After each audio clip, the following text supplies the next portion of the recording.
Well, according to Gus Curtis's work history and letters from several grateful citizens, he did some things very well. He was Frankfort's Police Officer of the Year in 2022. But we looked into his employment at 4 different police departments and found a pattern of questionable behavior, yet Curtis still moved on to the next job. Now, I spoke with him over the phone, and he disputes all the allegations against him and says more facts will come out. For now, though, this is what we found. Yeah, I'm gonna let the young lady finish what she was saying, but shout out to y'all, man. Trailhand Bill reporting live from South Florida. I'm home tonight, y'all, relaxing, chilling. I wanted to say thank you, man, to the people, you know what I mean, who always watch my videos, the returning viewers. I look at my, what do they call it? You know, the stuff to tell you what's going on. I can't even think straight right now. It's 10:30 over here. Analytics, that's the word. I look at my analytics, and my videos that do like, you know, a decent amount of numbers, the viewers are always outside, you know what I mean, non-subscribers. So I know, you know what I mean, and thank you too. Shout out to anybody, but I know that, you know what I mean, there are people who return, and I appreciate you. I just want to say that, man. Road cops, man. That's another reason I'm just grateful for viewers, man. I'm not trying to like just make particular video. I can just look at the videos that go viral and keep making those. That's not what I'm trying to do, man. We need to know who these people walking through our communities, riding through our communities, waving and smiling at our kids, you know, inferring that this is who our children should want to be like. We need to know who these men and women are. And in a lot of cases, I know we don't. You know what I mean? There are so many cases and so many things going on in the world unrelated to American government and policing, and related to it, that it's impossible to keep up with it all, man. And I just want to do my part to say, hey, man, I say this a lot. I don't hate cops, but I want us to know who they are. And I don't think that by their resume and their reputation, like what they've shown us, you know, that earn the hate type mindset that's very real, I don't think they can be trusted. And we need to know that. And we need to see evidence of that. And I'm sorry for the longer intro this time, but that's what we're about to do. Let's get to it. Social services and also just make sure the daughter is okay. Yep, she's fine. Thank you. Have a warrant? I'm sorry? You have a warrant? Do you have a warrant? No. Ah! That's illegal. Iris, you're fine. That is illegal. Excuse me, you cannot force your way into my home. That was Frankfort Police Detective Gus Curtis on a welfare check last summer. You are not legally. This is illegal. Get the fuck out of my house. This is illegal. You just, excuse me. It's illegal. Follow civil lawsuits, all right? Just 2 weeks earlier, he was conducting his own investigation in another county. That's him on the phone. Hello, I'm a little upset that you had lied to me. You must have forgot what I did for a living. Curtis asked another department, Nicholasville Police, to go to a man's house outside of Curtis's Frankfort jurisdiction to help in a case he was supposedly working. That's what he told the officer. He is part of a criminal investigation. He needs to be identified. Okay. I am not part of it. It's a civil matter. The man was right. There was no criminal investigation.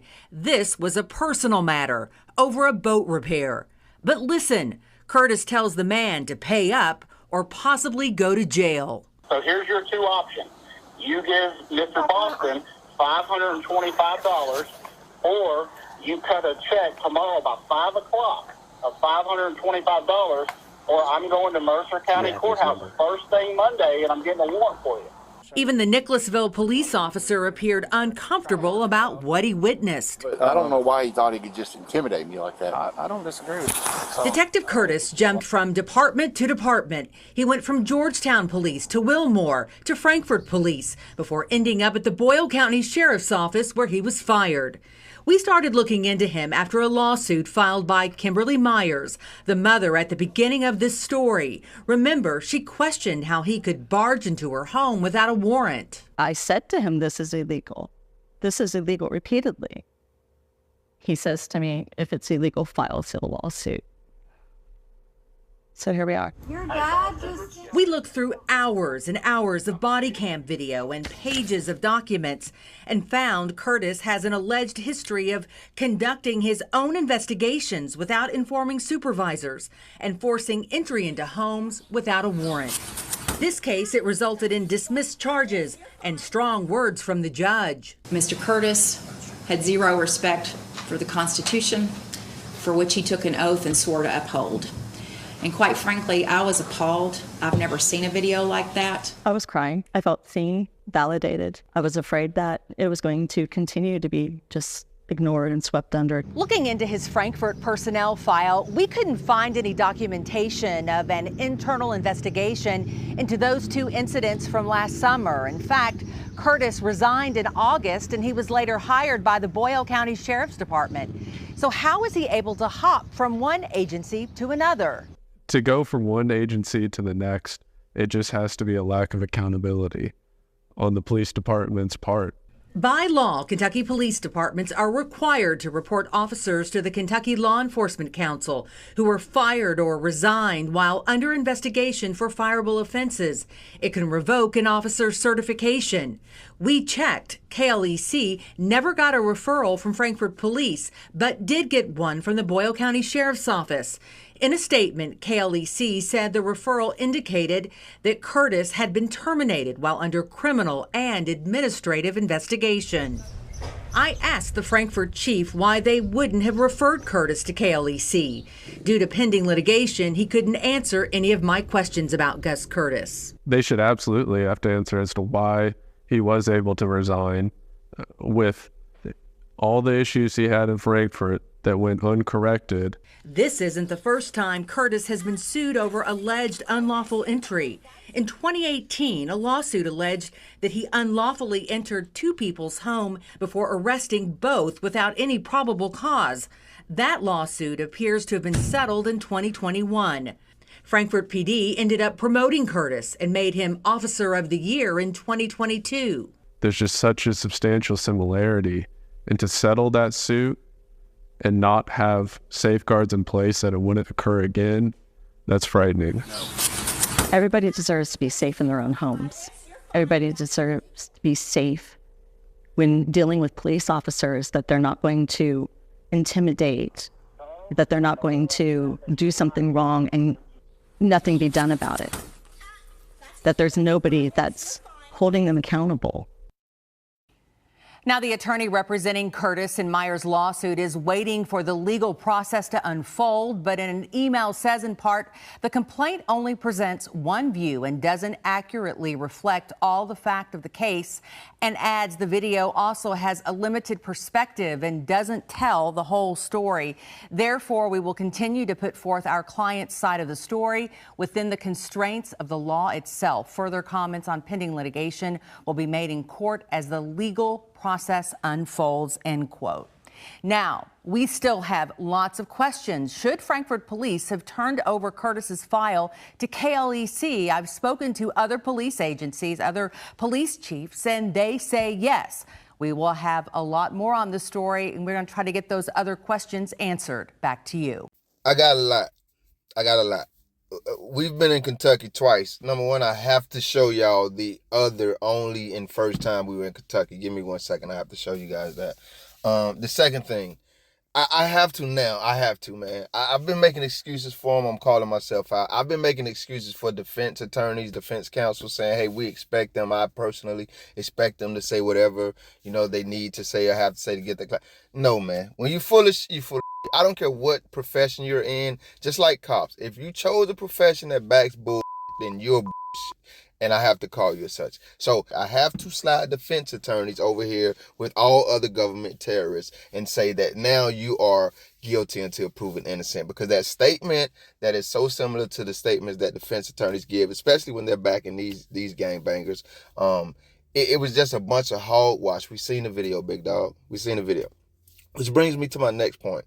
You're going to see this video again. I did not know what the hell we were going to see when we turned on the video. You know by now, basically, the format of my videos. I come on, show us a little clip or something. 90% of the time I haven't watched it. There's a small percentage of the time when I have.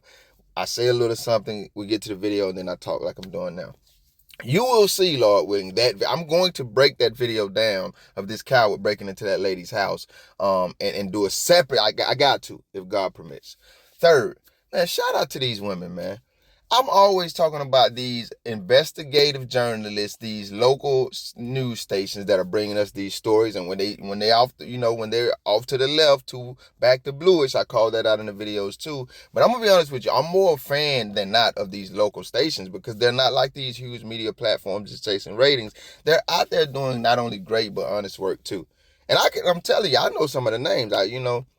You hear me mention them in my videos when one of their stories pop up. I say, yeah, I know this person. I've literally interacted with them such on social media or whatever. So I just wanted to say that shout out to these local news. This is another one that's great. And then definitely shout out to these women, man, because these are the type of women we need. We don't need flary women just out here on some woman pouch, but you ain't really doing nothing but walking naked down. I ain't gonna get into all that, but I'm saying when this is stuff right here that I celebrate, and that's why I definitely wanted to do that. This made me emotional, and I knew that I was gonna take my time with it, and because if I would have got passionate on this video, which I may still, forgive me, it's gonna be ugly.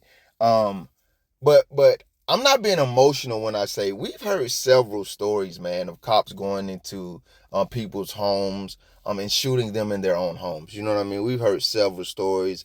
I haven't covered the one in Florida where they just did it. You see what I'm talking? And see, I'm not gonna get passionate. I was thinking about the previous case when this coward ass lady terrorist went into the man's home and pretended she thought whatever that, and rest in peace to him. And I was referring to that just now, and I forgot they just killed a serviceman. Oh, man, wasn't that in Florida? Why wouldn't anybody be upset and get passionately pissed off about these things? I often refer to Robert Dodson. Let me tell you guys, I'll let you in on a little secret, man. People said in the comments, and it's a question that I've gotten, why don't you specifically cover more African-American cases? Trust me, this happens more to my people than a lot of people want to admit. And I'm going to always say that because I don't sugarcoat the truth for nobody. I just tell the truth. It's bloomed to a point where it's happening to everybody too damn much. And now everybody's taking notice. It's always happened to everybody, and it's always happened to my people more. That's just the bottom line. On this continent, right? And I've always known that to be a fact. I've never seen us as victims. I have more of a warrior spirit, and it's definitely rooted in the fact that I'm a Christian and I believe God is on my side. Therefore, for that fact alone, I cannot lose. So even if war is being declared on me unjustly, I'm not no damn victim. We war back. That's my perspective on the matter, right? But I say that to say my secret is one reason I don't zero in on more African American, Black American cases is literally that I'm Black American. All of this stuff breaks my heart. And if you listen to my videos regularly, you can tell when I get like, nah, he's really pissed off. It's not a facade. But because that's my bloodline, that's my history, that's my ancestry, it hurts a little more. And so I have to stay away from it. Because I'm human, man. I get irrational and I don't want to be that. I want to, what I said in the beginning of the video, I want to present these things in a way that it's just information. And man, I hope that God leads sound minds to consume it in wise ways, because these are situations that could literally play out in any of our lives. And it bloomed from things like when I mentioned how it happens to us more. Everybody's railing against qualified immunity now. I'm not making this up. I already told you, I ain't nobody's damn victim. Do your research. Qualified immunity was brought to the table as a way. Y'all know I get going and start slipping up, man, but I was saying as a way for America to continue legally terrorizing Negroes. It's in the books. I can't make this up. It was an incident that happened, and I mean, go do the research.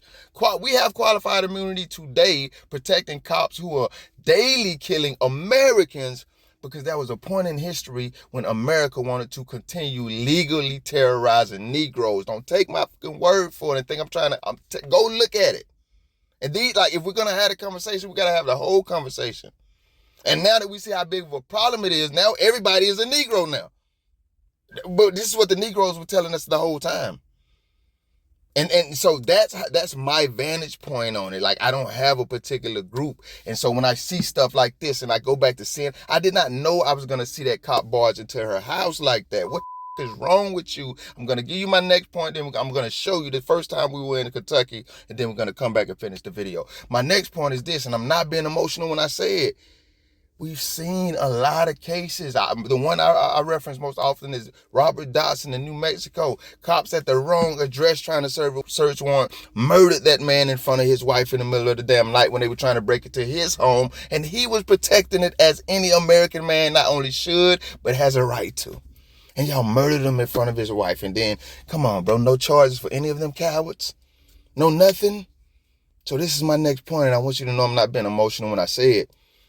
What if we start hearing stories? What if that lady would have had a gun when that cop just burst in her house on video? And what if she wouldn't have been upset and just screamed, this is illegal? What if she would have defended her home? What y'all gonna do? I mean, it's probably a rhetorical question because we know y'all gonna try to find a way to charge her and make this dead ass intruder. I don't know if you come here to rob me, rape me, or kill me, cop. Y'all gonna try to find a way to make him a victim. But what if she would have had a weapon? What if Robert would have came out on the right end of that gunfire that had left him murdered in front of his wife and left one of y'all cops instead? You see what I'm saying? What if this serviceman in Florida, the one before that when this coward-ass lady went in his home pretending it was her, what if they would have had the weapons and then the cops would have been there like that, right? Let me show y'all the first time we went to Kentucky. Morgan Branch. I got my children in the car. You better You better back. Shut my door up. Don't tell me what. Shut my door. Damn, I run this. Get her, get out of my face. My children are in the car. Get out of the car. I can't. This is a standard with no e-brake. Well, I ain't doing anything wrong. What the is this? You will not take my phone. This is a normal traffic violation, and you are in denial of rights under the color of law. Put your finger in my. I am buckled. I am no threat to you. You will back the up. Get your superintendent now. This is denial of rights under the color of law. My vehicle will drive off. You're going to get out of the car. car. Put the emergency brake on. Ma'am, you will get your lieutenant right now. The emergency brake don't work. I said that 5 times. Look at me. Get your lieutenant now. We don't have a lieutenant out. 2 videos I've covered of Kentucky, man. 2 videos I've seen something like I've never seen in my damn life, brother. I kind of lied when I said I wasn't emotional about asking that question. What if we see cops on the wrong end of their terrorist intrusions? I was emotional as hell, but it wasn't like I was saying something I would regret later. I think it's a fair question, man, because I'm always saying, bro, everybody's human. No matter how one human may look at another person, like your perspective of someone else doesn't, strip them of their humanity in any way. That's just your bigoted ignorance. So, humans respond like humans, man. And when I seen you push your way into that woman's door, I've never seen this. I didn't even know she existed as a human being. But damn it, boy, I wanted to do something. And like she said, no Americans should live in concern or fear that cops can behave like this, can treat them like this, someone they love like this, something, a pet, anything. They love their property like this. With no fear of consequences. Because it was a guy in North Carolina, man. Cops came to be cops with him. I'll leave that story where it's at, man. I think the biggest thing, I just covered a story about a cop down here, man. You got to go check that out. I'll link it, description, somewhere. You'll see it if you want to see it. And down here in Florida, Fort Lauderdale, man, he was doing a lot of stuff, and his main incident happened back last Thanksgivings, and they were debating about whether they were going to fire him or not. I'm sorry. And the chief was like, yeah, get him out of here. But it was up to the city mayor. Literally, guys, I put that video up today. When you get this one, it'll be yesterday. When the video said uploaded on YouTube, I got the notification that they did fire him. But my question was, like, even now, why did it take that long to fire a cop who was still working for them in the interim, who was literally terrorizing Florida streets, South Florida streets? You have to go to the video and see. When I say terrorize, I'm not making it up. It's akin to what you're seeing in this video. And it's the same question that we obviously have, and why I shout out these journalists. Why is this guy and men like him and women like him able to roam from department to department? When you put these things in place that's supposed to keep these guys out, how are they still getting in? Again, we're back to a rhetorical question. We know the answer. It's because not only do these terrorists who roam our streets, their leaders and their leaders and their leaders and their leaders own up the ladder. They don't give a damn about the American public, man. They just pretend to, and only the blue blind patriots go for it, man. The rest of us, I think at this point, we know we're all Negroes. And that's how the government and its sanctioned gang members see us. So, as I always say, man, praying for you and your family. Y'all be safe. Trailhand Bill.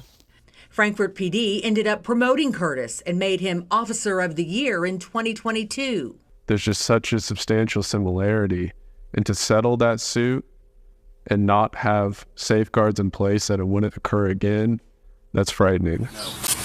Everybody deserves to be safe in their own homes. Everybody deserves to be safe when dealing with police officers, that they're not going to intimidate, that they're not going to do something wrong and nothing be done about it. That there's nobody that's holding them accountable. You ain't told no lies, mama. Pissed me out how that cow ran up in your house. But unfortunately, their leaders don't see this as something that needs to be handled with disciplinary actions. They see it as something worthy of promotion. Cowards training cowards to be cowards. Hey, back to blue. American heroes in this one too, huh? Thank you if you made it this far. If you liked the video, feel free to hit that thumbs up button. I greatly appreciate it. If you care to go a little further than that, maybe even subscribe, hit the notification bell. Check out a few of the other videos on the channel. Either way, y'all be safe.